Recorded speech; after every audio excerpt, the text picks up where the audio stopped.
Hi, everyone, and thank you for joining me for another training video. This video is going to be a complete, comprehensive video in regards to customer service. Customer Service 101, as you can see, the focus on today's video is, in simple words, making the customer happy. And we're going to talk about all the requirements, all the things that needs to coexist in order to make our customer happy, which is a defined and absolute goal of us picking up the phone. And there is a variety of reasons why we want to focus on that, on making our customers happy when we pick up the phone, to give them an excellent customer service experience. So when they finish the call with us, they feel they had a professional, reliable, trusted company to work with. So, as always, get your pens and papers ready. Make sure you're taking notes. Make sure you're actively listening, uh, because you will get tested on this material. So, let's jump right into it and start this presentation. So, the first thing that we're going to talk about is, hold on, let me go back. Okay, so let's get right into it. What skills do we need when we speaking on the phone with customers? So A, we have to demonstrate self-confidence. B, we have to project positive attitude, uh, empathy, verbal communication, tone of your voice, listening skills, listening to the customer when they express their issue, and of course, project reliability and trust and knowledge over the phone.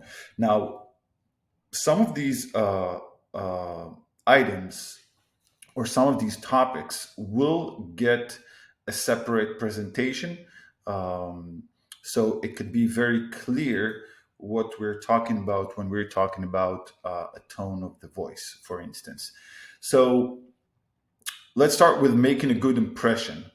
Research shows that most people make a first impression on a person within 7 seconds.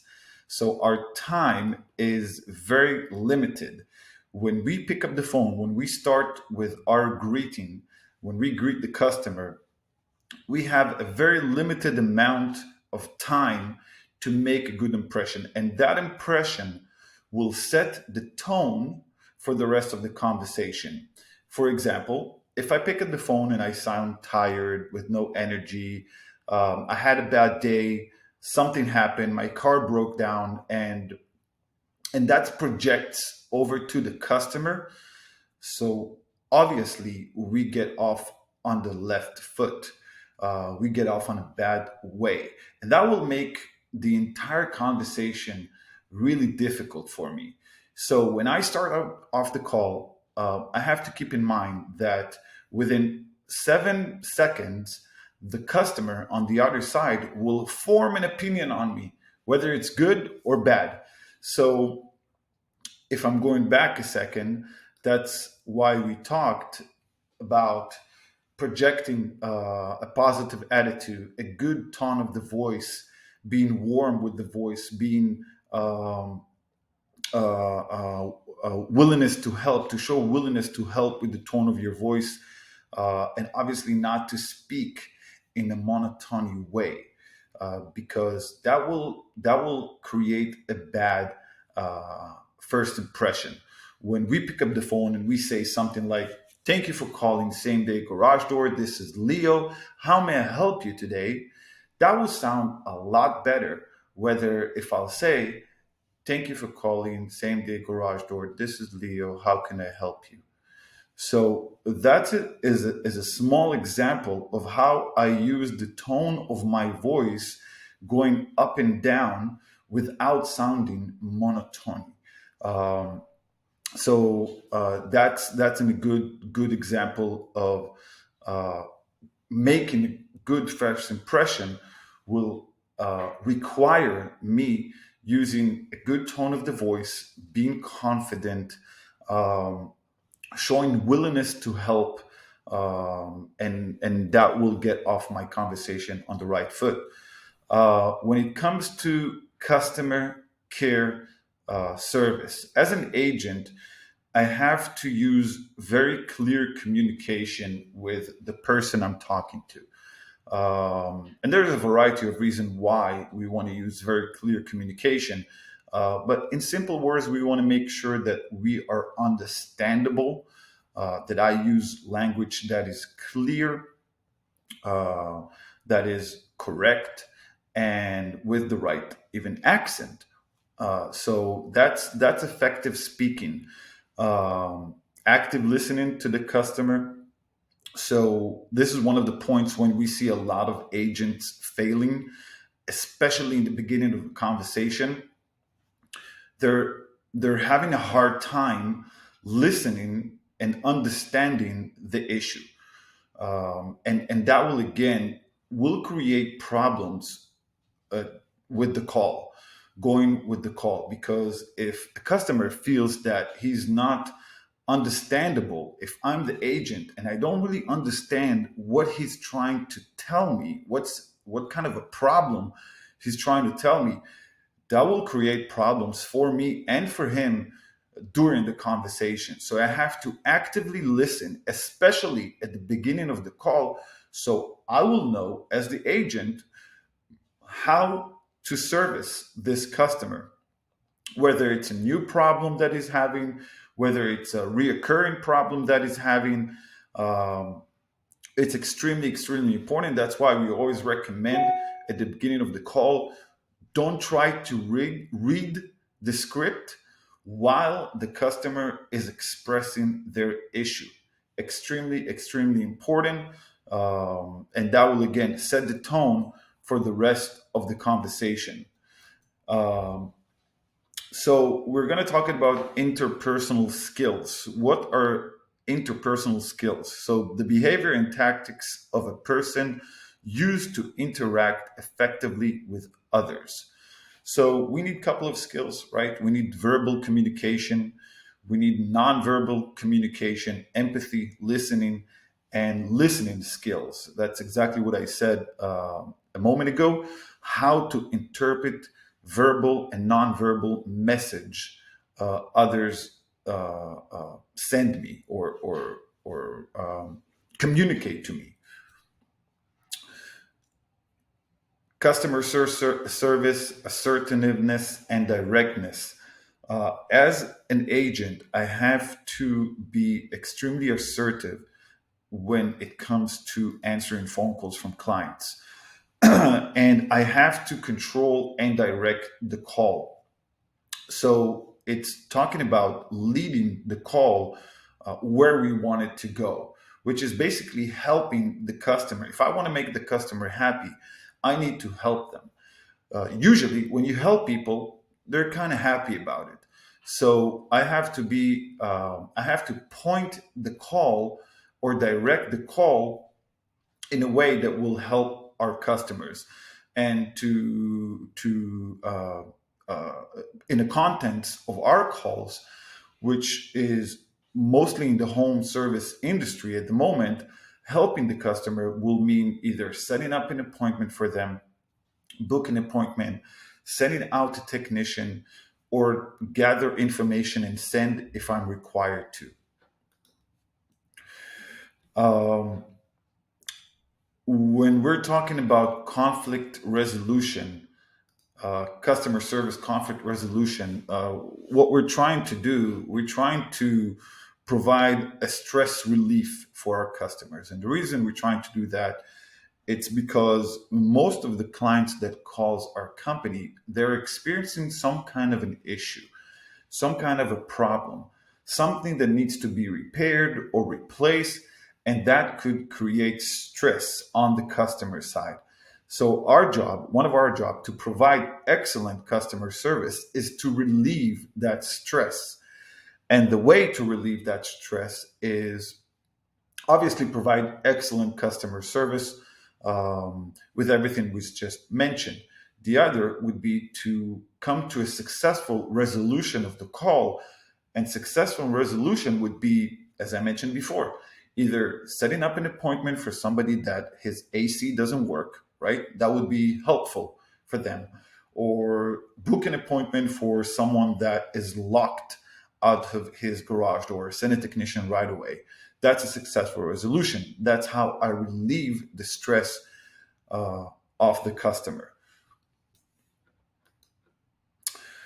Um, so, in order for me to do that, and you'll see that during this video, we kind of go back and forth on some of the topics. So, in order for me to get a successful resolution, I need to active listen to the customer. In no means ignore what they're saying or expressing the problem. I have to show some kind of a feedback for someone that is telling me as the agent that he's experiencing an emergency, for instance, or is experienced a reoccurring problem that could be very stressful for them. Um, so I need to rest assured frustrated customers, rest assured that I can definitely help them.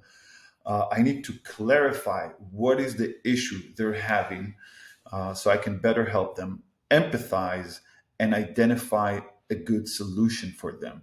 Again, a good solution, and you will see that this will repeat again and again because at the office, as an agent, I cannot fix or repair their issue. I can definitely take steps in order to fix or repair their issue, but I cannot do it from where I stand or where I sit. I have to schedule or set an appointment for them.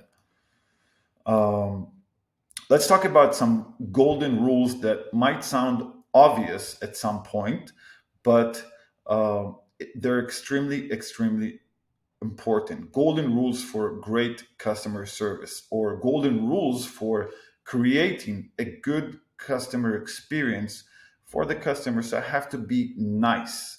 I have to be polite with the person I'm talking to. I have to be respectful. I have to listen. I have to stay positive when I'm talking to the clients. I have to offer good solutions to the customer. I have to be honest and project reliability, that they can trust me as an agent, that I will help them to get someone out. Go the extra mile. So I started this presentation with the title of we're trying to, or our goal is to make the customer happy. And usually when we are interacting with someone, especially when it comes to service, and we feel like that they're going the extra mile for us to help us, we usually get happy. So that's our goal. Our goal is to give an experience that is above above industry standards. Um, so those are golden rules for customer service. I can assure you that if you'll be nice and polite and you will respect your customer and you will listen to what they have to say, you'll be positive when you're talking to them, you'll be honest, and you offer good solutions. And on top of that, they feel that you go the extra mile. I can assure you that the chances they will be happy, our clients, um, is very high. Of course, we can't always guarantee that, but that is the way to accomplish that goal. Um, so again, we want to start the conversation confidently and friendly. One of the tricks that agents can use is to project. This is a trick from the sales world, is to think in your mind that the clients you're talking to are good friend of yours, people you love. If you can imagine that, that will translate to your tone of your voice, your willingness to help. it will create great value for the customer. So we have to start the conversation confidently and friendly.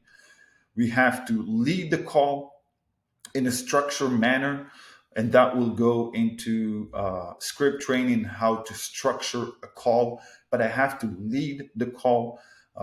When I'm answering questions, I have to answer the question and then I have to lead the call. We're going to get into that later as well. I have to listen actively to my clients to understand how can I assist. I have to remain calm and peaceful and respectful to the customer. I have to pay attention to my voice, to my energy, what I'm projecting to the customer, and speak very simply and engagingly and clearly. That's how professional agent will handle the calls. So this slide talks about going the extra mile. So go above and beyond. What does that mean? It means that exceeding the expectation of the customers. Now, it's true that everyone's have different expectation, and we cannot always do that. But going the extra mile to fulfill customers' request or resolve their issue in a way that exceeds their initial expectation demonstrate professionalism and commitment to solve their problems. Not only that, if we accomplish that, if we accomplish everything that I just mentioned, we just made the company who is going to send a technician out there life much easier. We made their job much easier, and the reason for that, it's because they already have a good impression on the company. They talked to me, I gave good service, I was extremely nice, I was polite, I was positive. So they already formed a good an opinion on the company. So when the technician comes out, and this happened to me a lot back in the day when I was a technician, that the customer is already happy with the customer. You increase with the company. You increase the chances of the job to be completed.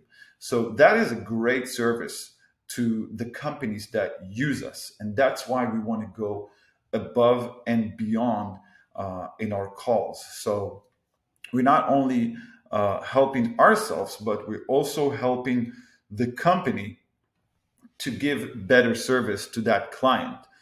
Um, the other side of that, let me just go back for a second. The other side would be if I gave a bad customer experience, if I was not nice, if I wasn't that professional, if I wasn't that polite, if the tone of my voice was very low and unfriendly, that will decrease the chances of the company to actually close the job.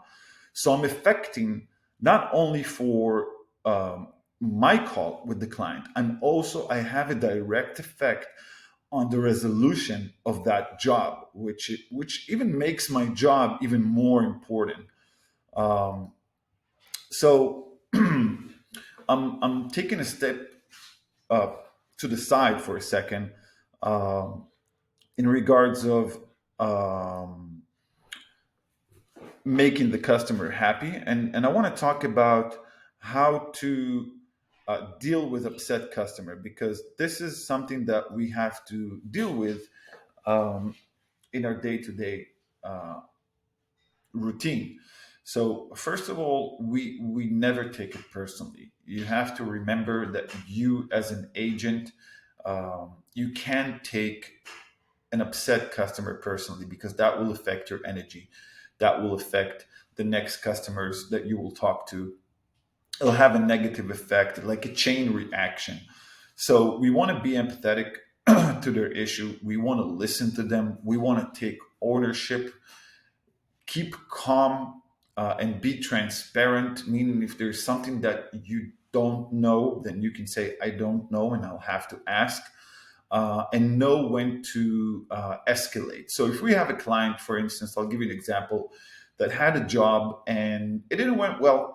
it had a garage door job, and the company installed a garage door for them, and they're not happy with it.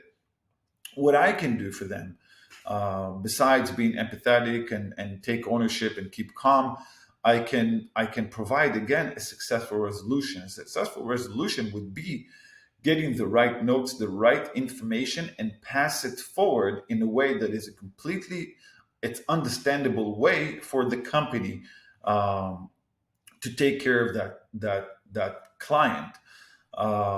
So that is something that it's extremely important, and we need to pay attention, uh, how we deal with upset customers. Make sure that you don't take it in, but definitely show everything that we just mentioned before: being polite, being nice, being warm with my voice, being helpful, showing willingness to help, even to the most upset customer that can say obscene words. We still have to provide that great customer service that we are committed to. Hold on.